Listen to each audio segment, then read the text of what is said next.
Hello, beautiful souls, and welcome back to the podcast. Today, we're talking about something that so many spiritual mums experience but often don't have the words for. And this is building on from the previous episode that I recorded. It's all about how to protect your child's energy. Whereas in the previous episode, we were exploring how to cleanse and clear the energy of our homes. So, a little bit similar in terms of what we can do energetically. But I just felt like, after we've cleared and cleansed our homes, it's also about doing the same for our children. And there's more that we can do. And it is really a very special practice that can really make a big difference to our kids, how they experience the world around them and how they move through life. So today we're diving into how to protect your child's energy. So again, if you've ever noticed your child becoming completely dysregulated after seeing certain people, melting down after school, struggling in shopping centres or crowded places, becoming emotional for no reason, or seeming to absorb the energy of everything around them, this episode is for you. And honestly, this was something I had to learn deeply within my own family too. Both of my children are so energetically sensitive. And because some children are just incredibly energetically sensitive. They feel everything. They just don't hear conflict. They feel the emotional charge underneath it. And they just don't walk into a room. They actually energetically scan it instantly when they walk into a room before they have even consciously made a judgment. Their energetic system has already put the feelers out and received information back, and they have taken on that information. And when we understand this as spiritual mums, we can begin to support them differently. And it's not coming from a place of, something's wrong or this is bad, but it's from awareness and grounding and energetic support. So today I just want to share some really gentle, practical, spiritual tools you can begin to use with your child. So before we jump into the protection tools, it's really important to understand first that these sensitive children, they're not, weak. They're just open. Their systems are so open energetically. And their systems are so incredibly perceptive. Sometimes I describe it like this. Other children might walk through life wearing a thick, energetic jacket, like a raincoat, but some sensitive children can feel like they're walking around without one. They get drenched. Everything comes in. Other people's moods, stress, conflict, crowded environments, heavy energy, even excitement and overstimulation. And because children don't yet have the awareness or emotional maturity to understand what they're feeling, it can come out as meltdowns, irritability, anxiety, withdrawal, anger, clinginess, hyperactivity, exhaustion, or emotional overwhelm. And I've seen this so many times in healing sessions. Sometimes when I connect into a child's energetic field, I can literally feel how overloaded their system is from external energy. I remember one session where I saw this static-like fuzz all through the child's aura, and the incredible thing was that none of it was actually his own energy. It was everything that he had absorbed from the environment around him. It was school and other children and adult stress, tension, overstimulation. His energetic field was so porous, he was just taking everything in. And once we cleared and recalibrated the energy, his mum later shared how much calmer and lighter he became. So why some children become dysregulated around certain people? This is another really important conversation. Sometimes mums notice, my child is completely different after seeing that particular person. And often they feel guilty or even, for thinking about it. But energetically, children absolutely can respond strongly to certain people or environments. And this doesn't necessarily mean that the other person is bad, but some people and they do it without realizing it, but they're carrying around heavy stress or anger, resentment, chaos, emotional volatility, criticism. Their own nervous systems might be dysregulated, or they might have some unresolved emotional energy. As us adults, we're kind of carrying around all of this baggage, and the kids can feel that, especially if there's been conflict. Some children become highly dysregulated after witnessing arguments or tension, or even passive aggression or emotion instability, even if nobody is yelling. Because children, they can feel energy underneath words. There don't need to be any spoken words for them to be able to feel it. I had one daughter who really struggles around conflict energy. Even subtle tension affects her nervous system deeply. And, for a time there, I thought she was just overreacting. But now I understand her system is simply very sensitive and just to emotional discord. And once I understood that, I stopped trying to force her into environments that overwhelmed her energetically. Instead, I started supporting her energetically before and after, which made such a difference. So, one of my favorite spiritual protection tools is working with Archangel Michael. I work with Archangel Michael constantly in healing sessions. His energy is incredibly protective, grounding, calming, and clearing. Often during sessions, I see him clearing energetic cords, removing heavy energy, strengthening the aura, and placing a shield of blue light around the child's energetic field. And this is something that you can begin to do with your own children too. It doesn't need to be complicated. Children actually respond beautifully just to simple visualizations. So, a simple morning protection visualization. This is such a beautiful practice before school. You can even do this in the car on the way to school. I often guide children through something like this. Let's ask Archangel Michael to wrap you in a beautiful blue light today. Can you imagine a glowing blue bubble around your body? This bubble keeps your energy safe.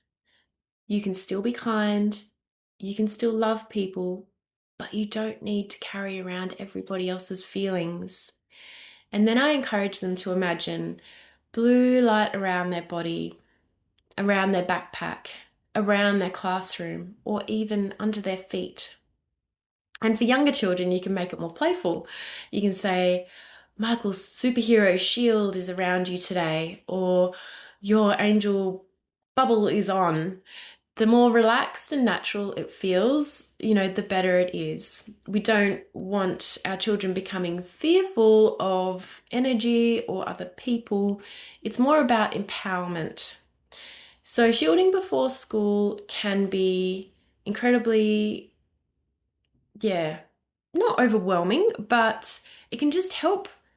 The shield will be able to help reduce all of the inputs that they receive during that time at school. So the noise and the emotions, the stimulation, the social dynamics that can go on.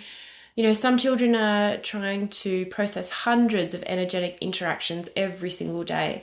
So creating a little energetic routine beforehand can really help. So also some other ideas is visualizing roots going down deep down into the earth, asking angels to stand beside them, placing hands on their heart before school, breathing together, using calming affirmations, imagining gold or blue light around them. I also like to tell them that there is a silver cord attached from my heart to your heart as they hop on a bus, and it is attached all the time throughout the day. So you can also teach your children this beautiful concept that you can observe energy without absorbing it. And that alone is powerful because many sensitive children unconsciously think that they must carry around everybody's emotions. Energy clearing after difficult days is also really important. because sometimes children come home carrying energy that isn't theirs. Well, pretty much all the time, actually. And honestly, many of us adults do too. After difficult days, I love doing simple energetic resets, and it's nothing complicated. It's stuff like, baths with intention, and I really like Epsom salts in the bath as well because that really draws out any stagnant energy, anything that's not them. It's detoxing. I ask them when they're washing their hands, they can imagine washing other people's stuff away. Going outside and playing barefoot, that's a really easy one that they don't even need to be realize that they're clearing themselves energetically. They're just out playing. Bringing in essential oils as well, calming oils like lavender can be beautiful to diffuse. Sound healing, putting on the theta healing sound waves can be really good at just bringing the noise and the calm and the chaos down. And then it's also simple things like just gentle cuddles and nervous system regulation, quiet time. Visualizing light moving through the body is another one that I like to do. And similar to the house, I also like to call on Saint Germain and his violet flame. So I not only can visualize the violet flame moving through the home and through our energetic fields, I also get the kids to imagine that the violet flame is also moving through their systems, transmuting anything heavy, stagnant, or overwhelming. And it can be done, they don't need to know about this. It can also be done by you if you feel that they are just going to, get confused about the whole thing, because that can happen. I find sometimes if you try to introduce a concept and they're like, what? What are you talking about, Mum? Sometimes it's just easier to actually just visualize and imagine that violet flame moving through their system without them even being aware. You can always mention it, did you know that you can use la la la la, the violet flame, blah, blah, blah. But, actually having them just be unaware is sometimes more powerful.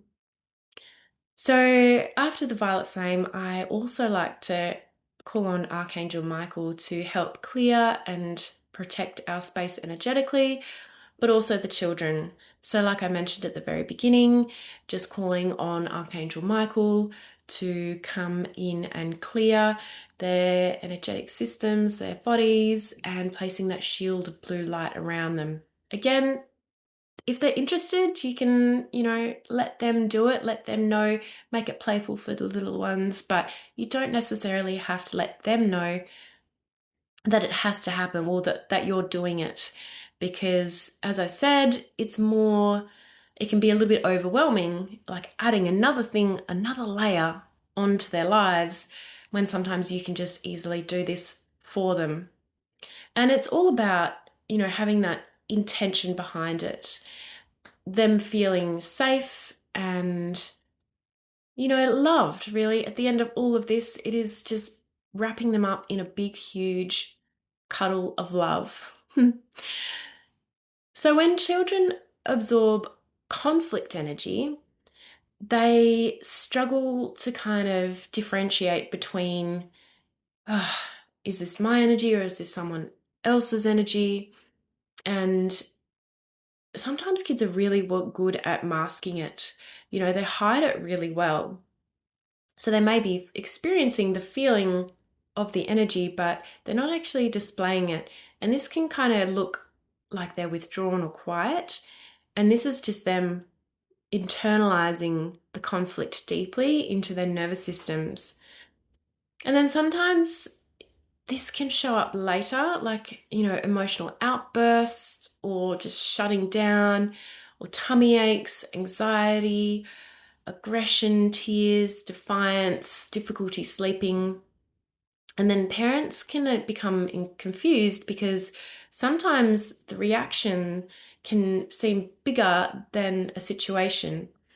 But energetically, their system has become overloaded. And one thing I gently encourage is reducing how how much conflict energy children are exposed to where possible. And when conflict does happen, just helping the child to regulate afterwards. So this might look like reassurance or connection, grounding, cuddles, talking gently, or the energetic clearing that we were talking about earlier. So, one of my daughters goes very quiet when she's energetically overwhelmed. She needs that closeness before she opens up. And once I understood that, I stopped pushing her to explain herself immediately or even just dismiss her and go, oh, she's fine, she's quiet, she's good. So, yeah, can be a little bit tricky, but if you give reassurance and cuddles, nothing can go wrong. So, mums can actually absorb their children's energy too. And this is a part that many mums don't actually realize, but sometimes you're not only supporting your child emotionally, but you're energetically absorbing everything too. And it can happen all the time, constantly, especially with empathetic mums. You might all of a sudden feel anxious or irritable or overwhelmed, emotionally exhausted or heavy, and then you realize that your child is actually struggling too, because these energetic cords between mums and their children are incredibly strong. And while that connection is beautiful, it's also important to maintain your own energetic boundaries, because your child does not need you to carry around their energy as well. They need you to be grounded enough to be able to support them. And this was a huge lesson for me personally. Sometimes I would suddenly snap or feel completely emotionally overloaded, especially when we had that bout of sickness last week. Oh my goodness, that was just overload for me. And, I am just absorbing as much as they are of the environment, of everyone's emotions all around me. And, my indicators that I need to be grounding and clearing and reconnecting back into my own energy is that I'm quick to snap, or I'm feeling really overwhelmed with the amount of housework there is, or the amount of, requests or whinging that there may be. I find that I have a shorter fuse. So that's when I really need to be able to, oh, wow, look, this is showing me that I need to be able to go and ground and center myself energetically and put up my own, protection and clearings before I can actually help everybody else as well. So, a few other practical things that we can do to protect our own energy is visualizing a protective light around you every single day. So this can be a bubble of white light some people like to use, or golden earth energy from the earth, doing a white light protection, like the pillar of light, grounding into the earth and asking the earth to transmute energy, any and all energies that are not yours. That is a very powerful one. And drawing up the old golden earth energy as well. Asking Archangel Michael again to clear any cords, and to cleanse your energetic field and protect it with his shield of blue light.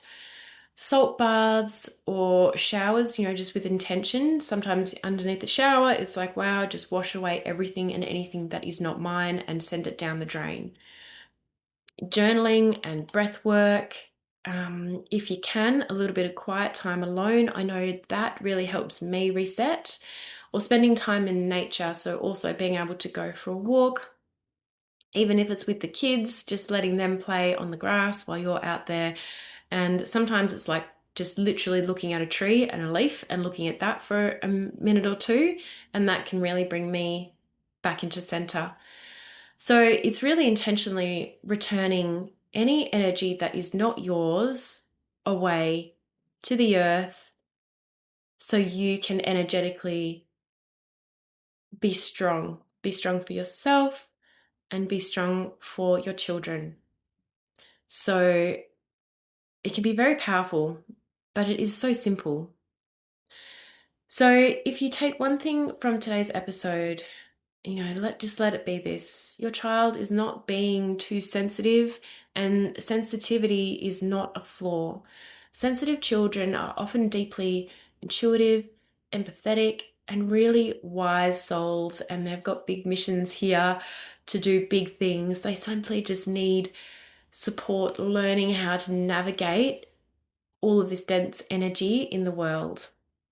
And as spiritual mums, we have the opportunity to guide them gently, not through fear, but through grounding, awareness, love, energetic safety, and any small daily practices. They just make such a big difference.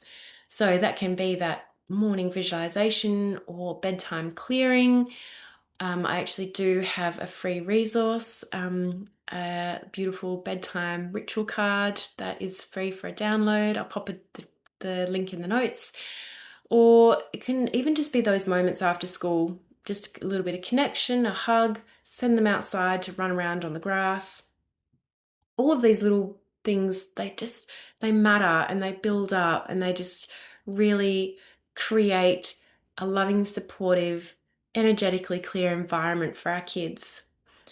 So if this episode resonated with you, I'd absolutely love to hear from you.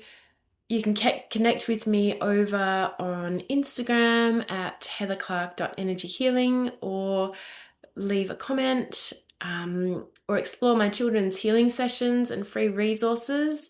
That's all linked in the show notes below. And if you know of another spiritual mum who would really love to hear this conversation, please feel free to share this episode with her. And just know that you're not alone in this journey. So I'm sending you so much love to you and your beautiful family, and I look forward to seeing you in the next episode. Thank you.